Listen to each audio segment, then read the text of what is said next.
आज ही Doubtnut app download करें। Doubtnut पर होगा अब आपके सभी मैथ्स, केमिस्ट्री, फिजिक्स और बायोलॉजी डाउट्स का सफाया। बस अपने क्वेश्चन की फोटो खींचो, उसे क्रॉप करो और तुरंत वीडियो सोल्यूशन पाओ। Download now. तो सवाल यहाँ पे कह रहा है draw a labelled diagram of male reproductive system, यानी कि मुझे एक लेबल डायग्राम बनाना है किसका, हमारे मेल का रिप्रोडक्टिव सिस्टम का। हाँ जी, तो बात हो रही है मेल की, साथ ही साथ बात हो रही है रिप्रोडक्टिव सिस्टम की। रिप्रोडक्टिव सिस्टम क्या होता है, यानी कि वो सिस्टम जो हमारी मदद कर रहा है उस इंडिविजुअल को रिप्रोडक्शन करने में, यानी कि वो अपने ऑफस्प्रिंग्स को जन्म दे सकता है, उसके थ्रू उस प्रोसेस में जो मदद कर रहा है वो हो जाता है मेरा मेल रिप्रोडक्टिव सिस्टम। तो बात कर लेता हूँ, ये जो मेरी राइट में एक इमेज है, ये मैंने एक मेल रिप्रोडक्टिव सेक्शन की इमेज लगाई है। इसके अंदर मेरे अलग अलग पार्ट्स हैं, वो मेरे इंक्लूडेड रहते हैं। सबसे पहले बात कर लेता हूँ यहाँ पे प्राइमरी सेक्स ऑर्गन के बारे में। हाँ जी, हमारी मेल के अंदर एक प्राइमरी सेक्स ऑर्गन होती है जिसको बोला जाता है टेस्टीज। हाँ जी, अब बात यहाँ पे हो रही है प्राइमरी की, यानी कि ये सबसे ज्यादा इंपॉर्टेंस की होगी। तो प्राइमरी का मतलब यहाँ पे यही होता है कि ये जो हमारी टेस्टीज होती हैं ये रिस्पॉन्सिबल होती है हमारे मेल के गैमीट्स को बनाने के लिए।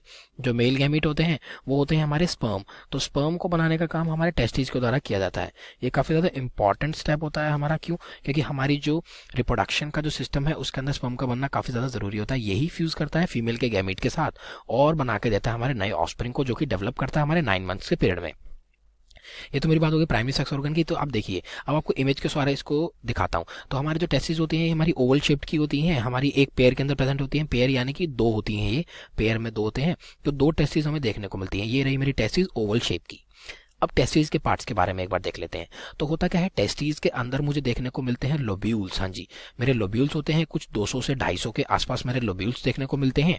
हर एक लोब्यूल के अंदर मुझे 1 से 3 हाईली कॉइल्ड स्ट्रक्चर देखने को मिलता है। इस हाईली कॉइल्ड स्ट्रक्चर को क्या बोलते हैं, इसको बोला जाता है सेमिनिफेरस टिब्यूल। हाँ जी, तो ये आ गया मेरा सेमिनिफेरस टिब्यूल। यानी कि टेस्टिस के अंदर क्या है, टेस्टिस के अंदर है मेरी टेस्टिकुलर लोब्यूल्स और टेस्टिकुलर लोब्यूल्स के अंदर है मेरे सेमिनिफेरस ट्यूब्यूल्स। जो सेमिनिफेरस ट्यूब्यूल होते हैं इनके पास क्या होता है, इनके पास होते हैं हमारे जर्म सेल्स। ये जो जर्म सेल्स होते हैं यही मुझे क्या बना के देते हैं, यही डिवीजन करते हैं और ये बनाते हैं हमारे स्पर्म को। तो देखा आपने, टेस्टिस इसलिए इंपॉर्टेंट होते हैं क्योंकि इसके अंदर जो सेमिनिफेरस ट्यूब्यूल है वो हमारे स्पर्म को बनाता है जर्म सेल से। होता क्या है फिर यहाँ पे, मेरा जो पोस्टीरियर पार्ट होता है, यानी कि मेरा जो पीछे वाला पार्ट होता है टेस्टिस का, उसके पीछे मुझे एक देखने को मिलता है स्ट्रक्चर जिसको बोला जाता है एपिडिडाइमिस। जो मेरा एपिडिडाइमिस वाला स्ट्रक्चर है वो क्या करता है, ये मेरा स्टोर करके रखता है किसको, मेरा जो स्पर्म बना है उसको स्टोर करके रखता है। ड्यूरिंग जब मेरा सेक्सुअल अराउजल होगा, यानी कि जब मेरी कॉल आएगी कि हाँ जी कि अब हमारे स्पर्म को रिलीज करना है, तब हमारा ये जो एपिडिडाइमिस है ये हमारे स्पर्म को रिलीज कर देगा। तो हमारे सेमिनिफेरस ट्यूब्यूल से सबसे पहले स्पर्म जाता है रेटिटेस्टिस में और रेटिटेस्टिस से होता हुआ वासा एफरेंशिया के होते हुए वो एपिडिडाइमिस में जाकर स्टोर हो जाता है। तो ये तो मेरी बात हो गई एपिडिडाइमिस तक वो कैसे पहुंचा। अब मैं देख लेता हूँ फिर क्या होगा जब मेरा सेक्सुअल अराउजल होगा, यानी कि अब मेरे स्पर्म को जो है वो हमारी मेल की बॉडी से बाहर निकलना है, वो हम रिप्रोडक्शन करने के लिए तैयार है।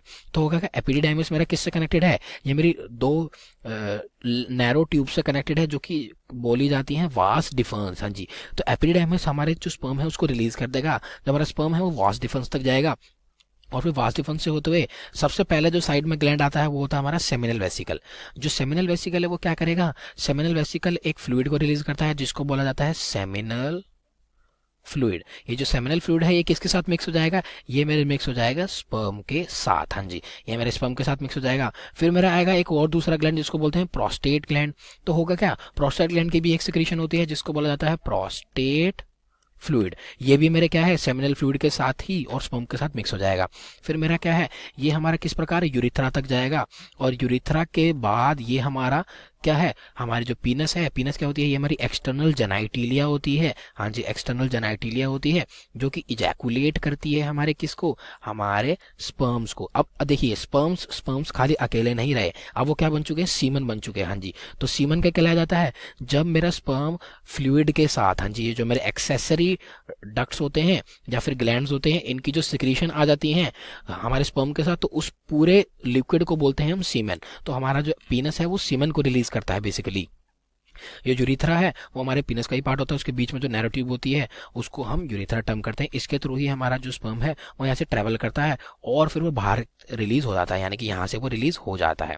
अब मुझे बात करनी है, मैंने यहाँ पे बेसिक्स तो टर्म आपको दिखा दिए हैं। साथ ही साथ बता दूं, मेरा जो पीनस होता है उसके आगे का जो राउंडेड हेड होता है, अब आप देखिए राउंडेड हेड है इसका आगे का, ये जो राउंडेड हेड है इसको क्या बोला जाता है, इसको बोला जाता है ग्लांस पीनस। हाँ जी, ये ग्लांस पीनस होता है। ग्लांस पीनस के ऊपर मेरी एक लूज फोल्ड ऑफ स्किन होती है जिसको बोला जाता है फोर स्किन।